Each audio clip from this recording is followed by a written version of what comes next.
Mark the Spark, the last two games, you took over in the third quarter. This time around, in the fourth quarter, 12 of your 19 points. What a performance for you. I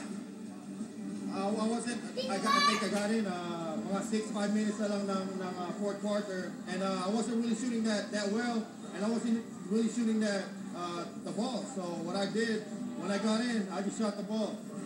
Mark, ano tumadaan sa isip mo?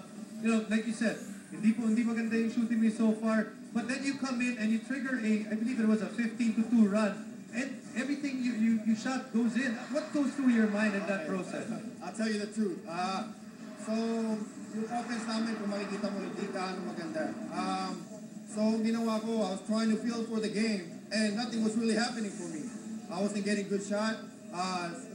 Miski yung mga teammates ko, they're not getting any good shots. So what I did, I just went in and shot the ball, and that's all I did. Walang pinakain. Mark, ang naging description ni Jason kanina pagpasok mo, controlled na gigil yung ginamit mo. Will this be the proper, Tama yung sinabi ni Jason. Dahil sa totoo lang, nung pumasok ako, galit na talaga ako.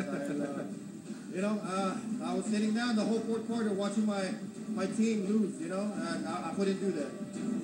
So, itong sa pagkakataon to, kasi sineselebrate natin dito yung araw ng kalayaan today, no?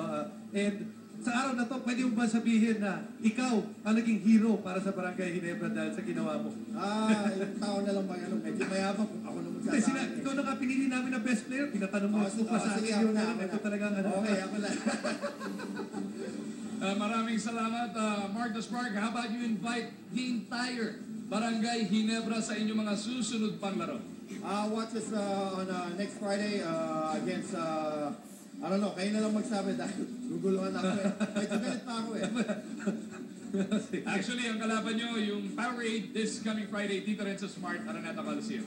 Okay, watch us on Friday. Congratulations once again, Mark the Spark, and congratulations to Barangay Ginebra.